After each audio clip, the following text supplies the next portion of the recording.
Hello friends, now we will discuss the most important topic within accounting, that is financial statements analysis. Now when we talk about financial statement analysis, the first question that would come in our mind is why are we doing any kind of analysis on the financial statements?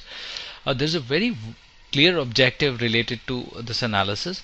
We should be able to come to some kind of a conclusion that whether this company is good or bad from the point of view of investments. So this financial analysis actually helps us achieve that goal by letting us know how they have performed in the history and how they may be going to perform in the near future. So extremely important topic, and let us see how financial statement analysis is done professionally. So when we talk about professional approach, there are certain approaches which analysts do follow. Starting with number one, there's something called horizontal analysis. Now what is horizontal analysis? Horizontal analysis is nothing but comparing 2 years and looking at their growth. So say for example, sales. If sales was maybe 100 in year 1 and it increased to 120 in year 2. So basically we are talking about a growth of 20 in absolute terms, or 20 divided by 100, which is 20% in percentage terms. So horizontal analysis actually looks at a line by line item within the income statement. So horizontal analysis can be done on COGS, taxes, or any item of your choice, profit after taxes and all. So what essentially we look at while we do horizontal analysis is that it helps us understand how this year was as compared to the previous year. So you can compare YOY, which is called as year over year kind of growth, or you can also have a QOQ, quarter over quarter kind of growth analysis can be done using horizontal analysis. So that's the first approach looked at by the professional analysts. Now after the horizontal analysis, there is the second term which is called as vertical analysis. Now there's a clear difference between horizontal analysis and vertical analysis. So if we are talking about horizontal analysis, we had actually assumed that we are comparing, let's say, 2007 with 2008, 2009. So we are comparing and moving horizontally. So you're moving horizontally, that's why it is called as horizontal analysis. Now what do we really understand by vertical analysis? So vertical analysis, let's say for example in 2007, a vertical analysis would actually mean we are going down. We are not moving across years, we're just going down. Now here there is an important term that we must understand, something called as a common size statement.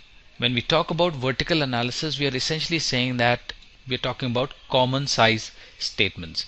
Common size statements on the income statement, common size statement on the balance sheet can also be looked at. So what exactly is this common size statement?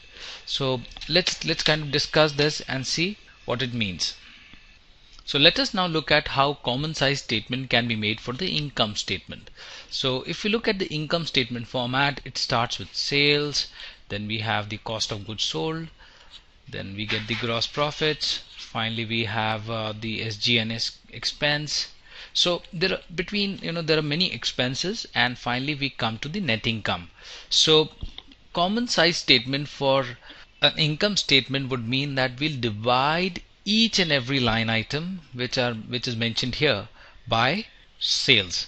Now let's see an example. So say for example we had sales as 1000 and cost of goods sold as 500, so we get gross profit as 500, and in between also we had various other line items. Say for example net income is 50.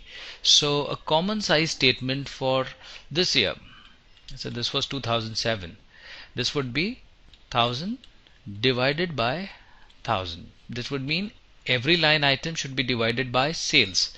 So sales is divided by sales for the first case, and this is expressed in percentages. So this comes out to be 100%. Likewise COGS, 500 divided by 1000, this comes out to be 50%. Likewise, gross profit 500 divided by 1000, so it is again 50%.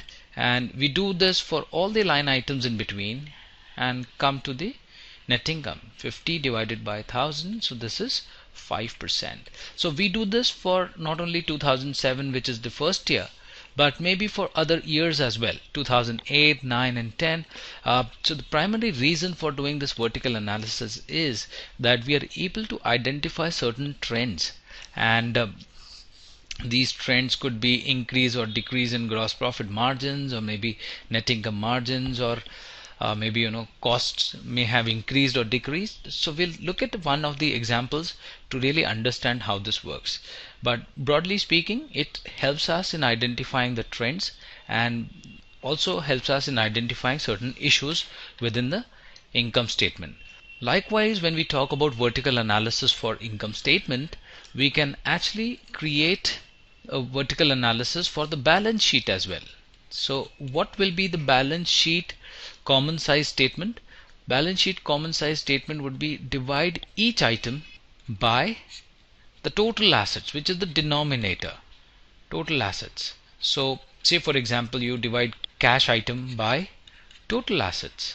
So let's say cash was 10 and total assets was 200. This comes out to be 5%. So you do it for all these years and you divide each of the item by total assets, and when you have a percentage number for each and every item, we kind of look at an analysis and probably process this and see if we can identify certain trends, whether the cash as a percentage of total assets have increased over a period of time, or is that it has kind of decreased. So all these things are extremely important when we talk about looking at vertical analysis.